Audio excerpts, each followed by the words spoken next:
What would you do if you saw Clint Eastwood himself being denied a simple glass of water and kicked out of a restaurant, a place that prided itself on having the most socially conscious and inclusive staff in San Francisco? Well, that's exactly what happened, except no one knew it was him. What Clint discovered during his undercover mission at Vine and Liberty in San Francisco will leave you speechless. Before we dive in, let me know in the comments where you're watching from today. It all started last September when Clint Eastwood's investment group acquired Vine and Liberty, a once-beloved establishment in downtown San Francisco. The previous owner, a Vietnam veteran, had run it for 30 years before falling ill. But something changed when the new management took over. The old staff, many of them veterans themselves, were quietly replaced with a younger crowd who plastered the windows with social justice posters, while the restaurant's long-standing veteran discount program mysteriously disappeared. Clint hadn't visited the restaurant yet, busy with other projects. But then one evening, he received a disturbing call. A local TV producer had footage of the new staff mocking elderly customers and bragging about their progressive values on social media, while turning away homeless veterans at the door, the same veterans who used to get free coffee from the previous owner. This hit Clint hard. Earlier that week, he'd read about 3 local veterans who'd taken their own lives after failing to get help. One of them used to be a regular at Vine and Liberty back when it was a place where everyone was treated with dignity. That's when Clint had an idea. Instead of just showing up as the owner, he decided to dig deeper. If these people were as compassionate as their window signs claimed, surely they wouldn't turn away someone in need. But what he was about to discover would shake him to his core and lead to a chain of events that would change dozens of lives forever. No one, not even the TV producer who approached him, could have predicted what would unfold at Vine and Liberty over the next 24 hours, and how one glass of water, or rather the refusal of it, would expose a truth about our society that some people aren't ready to face. The transformation had to be perfect. After all, this wasn't just another role for Clint Eastwood. This was about uncovering the truth. And sometimes, as he'd learned through decades in Hollywood, the truth needs a little direction to reveal itself. The makeup artist he chose wasn't just any professional. Tom Martinez was a Vietnam veteran who'd done special effects for major war films. "Mr. Eastwood," he said while working, his voice filled with a quiet respect, "I never thought I'd be helping you become invisible." His weathered hands worked meticulously, adding layers of carefully crafted wear to Clint's face. "I've seen too many of my brothers become invisible on these streets," Tom added quietly, his eyes reflecting a deep sadness. They didn't need makeup for that. The change was remarkable. Gone was the iconic Hollywood figure, replaced by someone society often chooses not to see. But Clint needed more than just the look. He needed to understand the reality he was about to step into. That's why he spent the next few hours at the local veteran shelter, just listening. There he met Jacob, a former Marine who'd saved his entire unit in Afghanistan only to lose everything to medical bills back home. Emily, who'd served as a Navy medic but couldn't get a job despite her skills because of PTSD struggles. And David, who still wore his old Army jacket with pride, even though he hadn't had a roof over his head in 3 years. "You know what's funny?" David said, not knowing he was talking to Clint Eastwood, a hint of bitter amusement in his voice. "I used to go to Vine and Liberty all the time. The old owner, Mr. Wilson, he understood. He'd been there himself. Every morning, coffee and respect. Sometimes that's all a person needs to keep going." While the veterans shared their stories, the TV crew was quietly setting up their operation. Hidden cameras were being placed strategically by former military operators who knew exactly how to remain undetected. This wasn't just about capturing footage. It was about revealing a truth that needed to be seen. What none of them knew was that in less than 24 hours, these hidden cameras would capture something far more disturbing than anyone had anticipated. And Clint Eastwood's simple request for a glass of water would trigger a chain of events that would expose not just the hypocrisy at Vine and Liberty, but a deeper truth about what happens when people forget the values that once made their community strong. But first, Clint had to become completely invisible. And as he was about to discover, invisibility comes with a price that would shake him to his very core. The morning sun was already blazing when Clint approached Vine and Liberty. The windows gleamed with freshly posted signs. All are welcome here, and kindness is free. A young couple was being seated at a prime window table, their designer clothes matching the restaurant's upscale ambiance. "Make sure everyone walking by can see how inclusive we are," Clint overheard a staff member saying while adjusting a rainbow flag in the window. Just then, an elderly couple with a veteran cap walked by, peering at the menu. "Uh, Not really our target demographic," the same staff member muttered to her colleague, rolling her eyes. Clint took a deep breath and pushed open the door. The hostess's welcoming smile vanished instantly. "Sir, I'm afraid we're fully booked," she said, despite several empty tables clearly visible. The hidden cameras were capturing every moment, every subtle change in expression. "Please," Clint said, his voice rough from hours of practice, a hint of desperation in his tone. "I haven't had water all day. Could I just get a glass of water?" He could see the water station right there, glasses neatly stacked, pitcher full. The manager appeared, his designer glasses matching his carefully curated, casual outfit. "Is there a problem here?" he asked, though his tone made it clear that the only problem he saw was Clint's presence. "Just water," Clint repeated, his throat feeling dry. "I'm a veteran." "We're not a homeless shelter," the manager cut him off, a dismissive sneer on his face. "There's a public fountain 3 blocks down." He was already reaching for his phone, presumably to call security. But what happened next wasn't just about the water. As Clint stood there, a wave of disappointment washing over him, he watched the same manager enthusiastically welcome a group of young professionals, bragging about the restaurant's community involvement and their monthly donations to social causes. What they didn't know was that one of the TV crew's hidden cameras had captured something even more disturbing in the back office earlier that morning.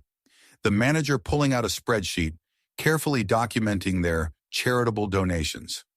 Money that was supposed to go to local shelters, but instead was being redirected to boost the restaurant's social media presence. As Clint turned to leave, his heart heavy, he noticed a young waitress watching the scene unfold. There was something different in her eyes.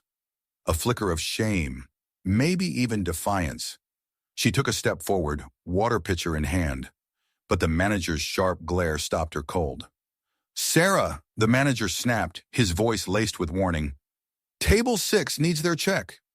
What none of them realized was that this wasn't the end of their interaction with the seemingly homeless veteran. In fact, it was just the beginning.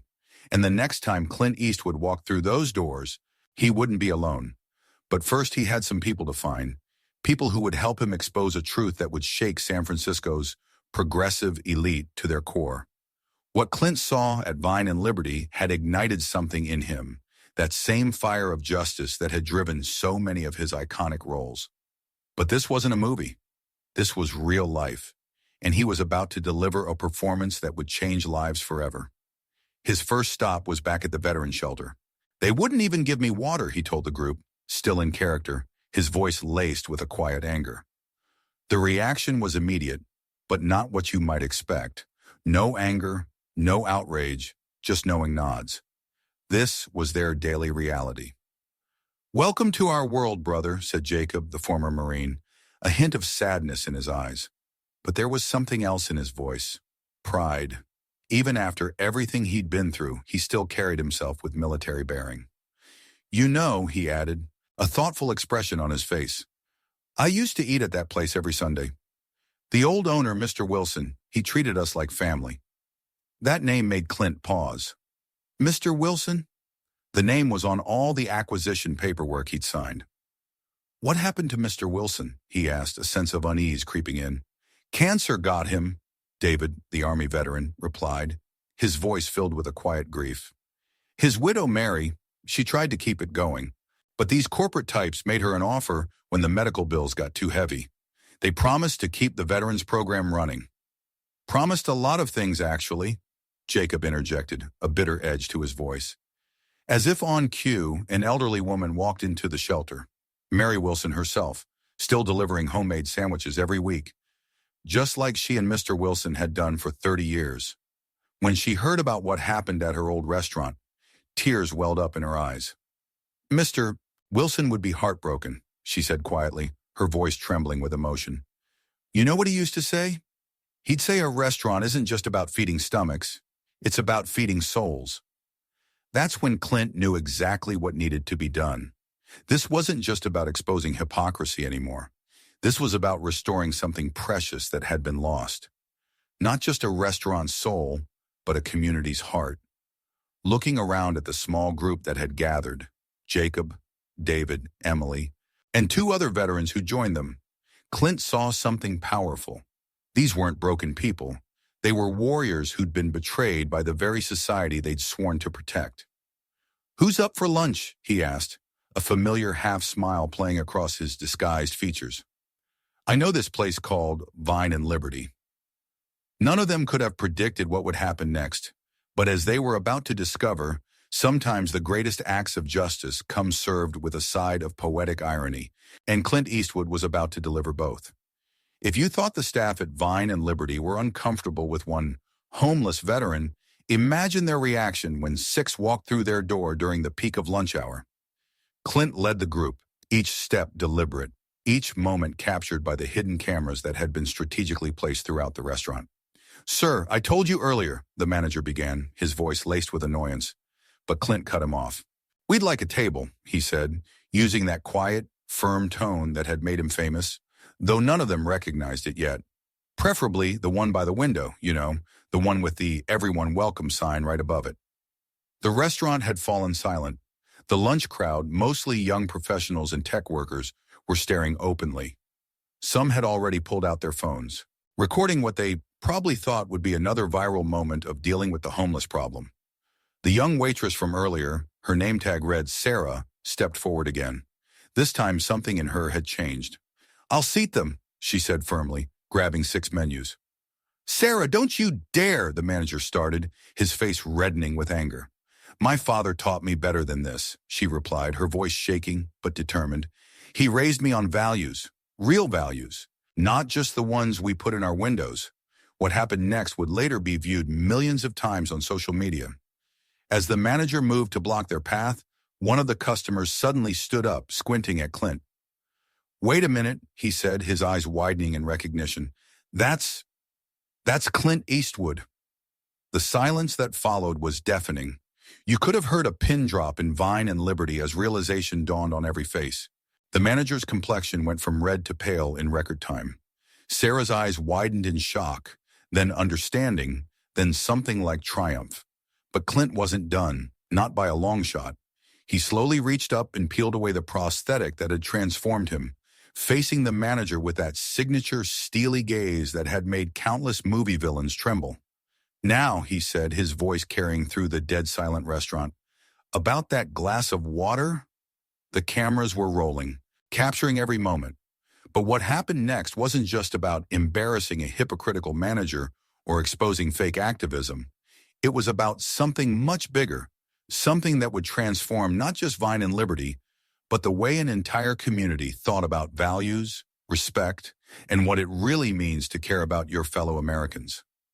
And as Sarah stepped forward with a pitcher of water, her hands still shaking but her head held high, she whispered something that nearly brought tears to Clint's eyes. "My dad raised me watching your movies, Mr. Eastwood," she said, her voice filled with admiration. "They taught him about integrity, about standing up for what's right. I guess today I finally understood what he meant. They say there are moments that define us, moments when the mask slips and our true character shines through. For everyone at Vine and Liberty that day, this was that moment."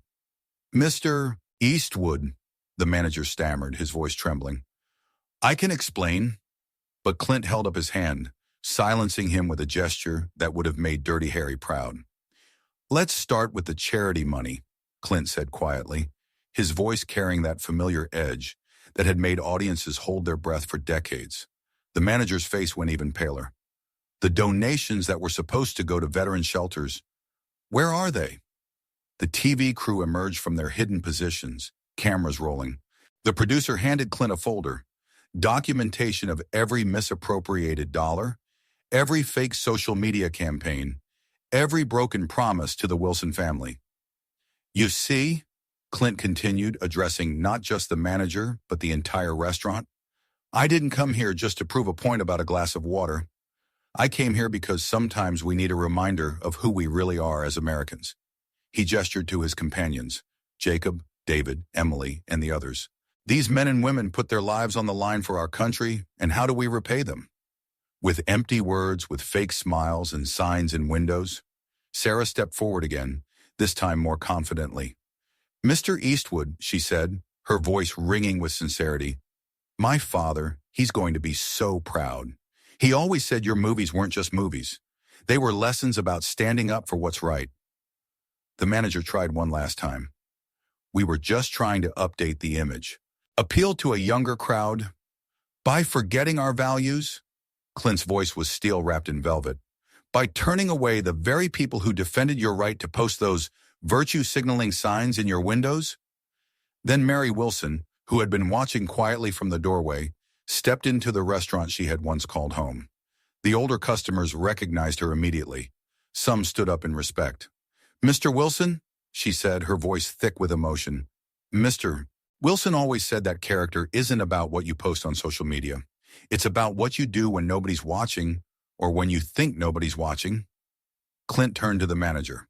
You're right about one thing, he said, his gaze unwavering. This isn't a homeless shelter. It's going to be something better, a place where everyone is truly welcome, not just the ones who fit your image. The changes were about to begin, and they would be more dramatic than anyone could have imagined. But first, Clint had one more thing to say, something that would resonate far beyond the walls of Vine and Liberty, touching hearts and changing minds across America. And as Sarah's father would later say when he visited the Transform restaurant, some men talk about making a difference. Clint Eastwood, he just does it, one glass of water at a time. The transformation of Vine and Liberty happened faster than anyone could have imagined. Within days, the restaurant wasn't just a place to eat. It had become a symbol of what happens when real values replace empty virtue signaling. The first change was immediate and symbolic. A water station was installed right at the entrance, available to anyone, anytime. Above it, a simple sign reads, "Because kindness isn't just a word on a window." But Clint wasn't done. The restaurant's back room, once used for storage, was converted into what they now call the Veterans Corner. Every day from 2 to 4 p.m., it serves free meals to veterans in need. Not leftover food or simple sandwiches, but dignified, proper meals served with respect. It's not about charity, Clint explained to the local news, his voice resonating with sincerity. It's about honoring commitments, the commitment these men and women made to our country, and the commitment we make to never forget them. Sarah, now promoted to manager, implemented a hiring program specifically for veterans. Her father, a longtime Clint Eastwood fan, became a regular volunteer. My daughter finally got to meet her hero, he said one day, his voice filled with pride, and found out he was even more of a hero than she thought. The former manager, who misappropriated the charity funds, repaid every penny, and it was redirected to actual veteran support programs. But perhaps the most powerful change wasn't in the policies or programs. It was in the people. The same customers who had looked away when Clint first entered as a homeless veteran now regularly engaged with the veterans who came in, sharing meals and stories. The social media activists who once populated the restaurant have been replaced by a more genuine crowd. People who understand that real change happens through actions, not hashtags. And Mary Wilson? She was given a permanent honorary position, ensuring that Mr. Wilson's legacy would live on. This, she said, wiping away tears, her heart overflowing with gratitude. This is what Mr. Wilson always dreamed of, a place where everyone's dignity matters. But the story of Vine and Liberty was about to spread far beyond San Francisco, inspiring a movement that would touch lives across America. Because sometimes all it takes is one person willing to stand up for what's right, and a simple glass of water to remind us all of who we really are. 4 months later, Vine and Liberty isn't just a restaurant, it's become a blueprint for change across America. The Veterans Support Program has helped over 20 former service members find jobs, housing, and, most importantly, their dignity. But here's what really matters. That first glass of water, denied, has turned into thousands of acts of kindness served daily. Other businesses in San Francisco started following suit. Then it spread to other cities. Sometimes all it takes is one person willing to expose the truth, to remind us all of what really matters. Remember Sarah? She now runs the veteran program full-time. Mr. Eastwood didn't just save a restaurant that day, she says, her voice filled with admiration and gratitude. He reminded us that real values aren't about what you say. They're about what you do when faced with a choice. The TV footage? It never aired. Clint decided that public shame wasn't the point. Sometimes, Clint said in his only interview about the incident, his voice thoughtful and measured, the best way to defeat hypocrisy isn't to expose it, it's to replace it with something genuine. Today at Vine and Liberty, a simple plaque stands by the water station. Character is what you do when you think no one is watching. The guest book below tells hundreds of stories of lives transformed, one glass of water at a time. You see, this story isn't just about Clint Eastwood exposing fake virtue signaling. It's about real American values, not the ones we post about, but the ones we live by. If this story touched your heart, make sure to like and subscribe.